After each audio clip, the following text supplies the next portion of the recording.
दोस्तों, अगर आप रोहित शर्मा को बेहतरीन बल्लेबाज मानते हैं तो वीडियो को लाइक ज़रूर कीजिएगा।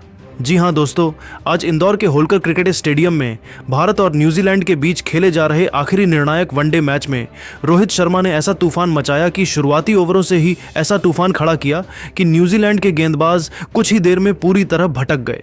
गेंद कभी स्टैंड्स में जा रही थी तो कभी बाउंड्री के पार ऐसे निकल रही थी जैसे फील्डर मैदान में मौजूद ही न हो।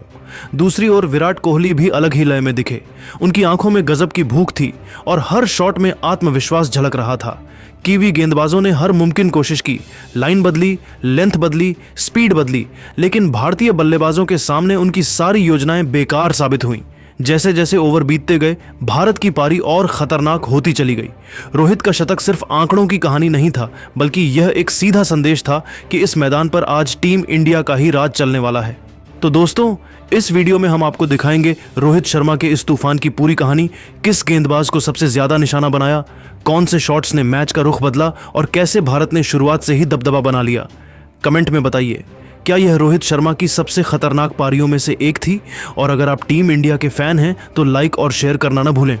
दोस्तों, इंदौर के होलकर क्रिकेट स्टेडियम में भारत और न्यूजीलैंड के बीच खेले जा रहे 3 वनडे मैचों की सीरीज के आखिरी और निर्णायक मुकाबले में माहौल शुरू से ही अलग नजर आ रहा था। टॉस जीतकर कप्तान शुभमन गिल ने बिना किसी हिचक के पहले बल्लेबाजी का फैसला किया और यह साफ कर दिया कि भारत आज रक्षात्मक नहीं बल्कि आक्रामक क्रिकेट खेलने उतरा है। जैसे ही रोहित शर्मा और शुभमन गिल ओपनिंग के लिए मैदान पर आए, पूरा स्टेडियम उम्मीदों से गूंज उठा। शुरुआत में दोनों बल्लेबाजों ने 2-3 ओवर गेंद को समझने में लगाए, लेकिन रोहित शर्मा की बॉडी लैंग्वेज बता रही थी कि वह आज किसी अलग ही मिशन पर हैं। तीसरे ओवर में रोहित ने जैकब डफी की हल्की फुल गेंद पर क्लासिक स्ट्रेट ड्राइव खेलते हुए चौका जड़ा। यह शॉट सिर्फ रन नहीं, एक चेतावनी थी। अगले ही ओवर में क्रिस्टन क्लार्क की शॉर्ट गेंद पर रोहित ने बैकफुट से पुल शॉट लगाया और गेंद सीधा स्क्वायर लेग की बाउंड्री से जा टकराई। 5वें ओवर में रोहित शर्मा का असली रंग दिखा।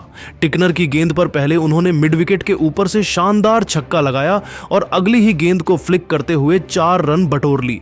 स्टेडियम का शोर अचानक कई गुना बढ़ गया। शुभमन गिल दूसरी ओर लगातार स्ट्राइक रोटेट करते रहे और खराब गेंदों को cover drive of cut shot के जरिए बाउंड्री तक पहुंचाते रहे। पावर प्ले के अंत तक भारत बिना विकेट गंवाए 72 रन बना चुका था, जिसमें ज्यादातर रन रोहित के बल्ले से आए थे। 8वें ओवर में रोहित शर्मा ने सेंटनर के खिलाफ कदम बाहर निकालकर लॉन्ग ऑन के ऊपर से गगनचुंबी छक्का जड़ा, गेंद स्टैंड्स में जा गिरी और यही वह पल था जब लगने लगा कि आज रोहित रुकने वाले नहीं हैं। 10 ओवर पूरे होते होते भारत 85 रनों पर पहुंच चुका था और रोहित बेहद सहज दिख रहे थे। 12वें ओवर में शुभमन गिल 48 रन बनाकर आउट हुए, लेकिन रोहित पर इसका कोई असर नहीं पड़ा। विराट कोहली के आने के बाद रोहित ने और खुलकर खेलना शुरू किया। 15वें ओवर में टिकनर की गेंदों पर रोहित ने लगातार एक चौका और एक छक्का जड़कर अपना अर्धशतक पूरा किया। यह अर्धशतक सिर्फ 44 गेंदों में आया था और पूरी तरह आक्रामक अंदाज में खेला गया था। इसके बाद रोहित शर्मा ने न्यूजीलैंड के हर गेंदबाज को निशाने पर लिया। स्पिन हो या तेज गेंदबाज, रोहित ने कभी स्लॉग स्वीप, कभी पुल तो कभी अंदर बाहर आती गेंदों पर क्लासिक ड्राइव से रन बटोरे। 25वें ओवर तक रोहित 90 के पार पहुंच चुके थे और स्टेडियम में हर गेंद पर शतक की उम्मीद बंध चुकी थी। 29वें ओवर में रोहित शर्मा ने काइल जेमिसन की फुल गेंद पर लॉन्ग ऑन के ऊपर से जबरदस्त छक्का लगाकर अपना शतक पूरा किया। पूरा मैदान तालियों और रोहित के नारों से गूंज उठा। लेकिन रोहित यहीं नहीं रुके, उन्होंने शतक के बाद भी आक्रमण जारी रखा। 35वें ओवर में लगातार 2 छक्के और एक चौका लगाकर उन्होंने रन रेट को आसमान पर पहुंचा दिया। विराट कोहली ने दूसरी ओर 60 से ज्यादा रन बनाकर रोहित का शानदार साथ निभाया, लेकिन 38वें ओवर में वह आउट हो गए। इसके बाद श्रेयस अय्यर आए और उन्होंने आते ही बड़े शॉट्स खेलने शुरू कर दिए। रोहित अब पूरी तरह बेखौफ नजर आ रहे थे। 44वें ओवर में जेमिसन की गेंद पर उन्होंने एक और लंबा छक्का जड़ा, यह उनका 140वां रन था। अंतिम ओवरों में रोहित शर्मा ने दर्शकों को भरपूर मनोरंजन दिया। 48वें ओवर में उन्होंने एक चौका और एक छक्का जड़कर 150 रन पूरे किए। हर शॉट के साथ यह पारी ऐतिहासिक बनती चली गई। अंत में भारत ने 50 ओवर में 3 विकेट के नुकसान पर 379 रन का विशाल स्कोर खड़ा किया। रोहित शर्मा ने 101 गेंदों पर 152 रन की विस्फोटक पारी खेली, जिसमें 11 चौके और 13 छक्के शामिल थे। यह पारी सिर्फ एक शतक नहीं बल्कि भारतीय बल्लेबाजी की ताकत और रोहित शर्मा की महानता का जिंदा उदाहरण थी।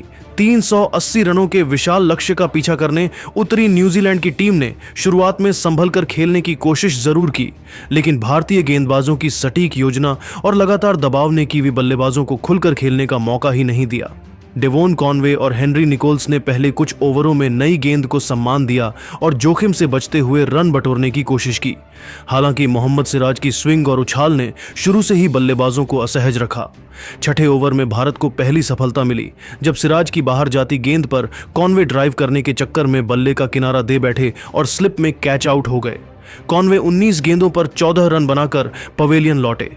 इसके बाद विलियम क्रीज पर आए और निकोल्स के साथ मिलकर पारी को आगे बढ़ाया। दोनों ने बीच बीच में चौके जरूर लगाए, लेकिन रणगति लक्ष्य के हिसाब से काफी पीछे थी। 12वें ओवर में हर्षित राणा ने भारत को बड़ी सफलता दिलाई। अतिरिक्त उछाल वाली गेंद पर विल यंग पुल शॉट खेलने गए और डीप मिड विकेट पर कैच थमा बैठे। यंग 27 रन बनाकर आउट हुए। अगले ही ओवर में प्रसिद्ध कृष्णा ने हेनरी निकोल्स को अपनी तेज अंदर आती गेंद पर बोल्ड कर दिया। निकोल्स 33 रन बनाकर लौटे और न्यूजीलैंड का स्कोर 13 ओवर में 3 विकेट पर 71 रन हो गया। इसके बाद डेरिल मिचेल और ग्लेन फिलिप्स ने पारी को संभालने की कोशिश की। दोनों ने स्ट्राइक रोटेट की और स्पिन के खिलाफ सतर्क बल्लेबाजी की। मिचेल ने कुछ आकर्षक ड्राइव लगाए, जबकि फिलिप्स ने 1-2 बड़े शॉट्स खेलकर रन गति बढ़ाने का प्रयास किया। 25 ओवर के बाद न्यूजीलैंड 4 विकेट पर 148 रन तक पहुंच गया, लेकिन रन रेट लगातार बढ़ता जा रहा था। मैच का निर्णायक मोड़ 28वें ओवर में आया, जब कुलदीप यादव ने ग्लेन फिलिप्स को अपनी फ्लाइट और टर्न से फंसा लिया। फिलिप्स बड़ा शॉट खेलने के प्रयास में मिडोनन पर कैच आउट हो गए और 41 रन बनाकर पवेलियन लौटे। इसके बाद कुलदीप ने अगले ओवर में मार्क चैपमैन को भी गूगली पर चकमा देकर आउट कर दिया। न्यूजीलैंड पर दबाव अचानक बहुत बढ़ गया। डेरिल मिचेल ने एक छोर संभाले रखा और संघर्ष जारी रखा। उन्होंने कुछ बड़े शॉट्स लगाकर अर्धशतक पूरा किया और टीम को उम्मीद दिलाने की कोशिश की, लेकिन दूसरे छोर से विकेट गिरते रहे। 34वें ओवर में कुलदीप यादव ने मिचेल सेंटनर को स्टंपिंग के लिए मजबूर किया, जबकि 36वें ओवर में मोहम्मद सिराज ने टिम साउथी को बोल्ड कर दिया। आखिरकार प्रसिद्ध कृष्णा ने डेरिल मिचेल को 68 रन पर आउट कर न्यूजीलैंड की आखिरी उम्मीद भी खत्म कर दी। निचले क्रम में लॉकी फर्गुसन और टिकनर ज्यादा देर टिक नहीं सके और पूरी टीम 39.2 ओवर में 264 रन पर सिमट गई। इस तरह भारत ने यह मुकाबला 115 रनों से जीत लिया। कुलदीप यादव ने बीच के ओवरों में शानदार गेंदबाजी करते हुए 4 विकेट झटके। मोहम्मद सिराज ने नई गेंद से 2 अहम विकेट, जबकि हर्षित राणा और प्रसिद्ध कृष्णा ने निर्णायक मौकों पर सफलताएं दिलाईं। भारतीय गेंदबाजों के इस अनुशासित प्रदर्शन ने एक बार फिर साबित कर दिया कि बड़े लक्ष्य का दबाव बनाकर विपक्षी टीम को कैसे तोड़ा जाता है। अजीकी, सीम मूवमेंट, धैर्य और अटैक सब कुछ था। आयुष म्हात्रे की कप्तानी पर इरफान बोले, युवा कप्तान के अंदर मैच को पढ़ने की क्षमता दिखी। वैभव सूर्यवंशी पर उन्होंने कहा, आज उनका दिन बल्ले से नहीं था, लेकिन गेंद से योगदान देना बहुत बड़ा संकेत है कि खिलाड़ी टीम को पहले रखता है। MS धोनी ने इस जीत को शांत दिमाग की जीत बताया। उन्होंने कहा, अंडर 19 स्तर पर अगर खिलाड़ी घबराए बिना खेलें तो वही आगे चलकर बड़े मैच जीतते हैं। धोनी ने आयुष म्हात्रे की कप्तानी की तारीफ करते हुए कहा, कप्तान वही होता है जो मैदान पर भरोसा बनाए रखे। आयुष में वो बात दिखी। हेनिल पटेल को लेकर धोनी बोले, ऐसे गेंदबाज मैच जिताते हैं। विकेट लेने के साथ रन रोकना सबसे बड़ी कला है। वैभव सूर्यवंशी पर धोनी ने बेहद सटीक बात कही, आज नहीं चला कल चलेगा, लेकिन टीम के लिए विकेट लेना यही असली योगदान है। बड़े स्कोर वाला रहा है, इसलिए उम्मीद है कि तीसरा और निर्णायक वनडे एक हाई स्कोरिंग और रोमांचक मुकाबला साबित होगा। तो तैयार हो जाइए 18 जनवरी के इस बड़े मुकाबले के लिए, क्योंकि टीम इंडिया इस सीरीज को जीतने के पुरानी ताकत के साथ न्यूजीलैंड को चुनौती देने के लिए पूरी तरह तैयार है।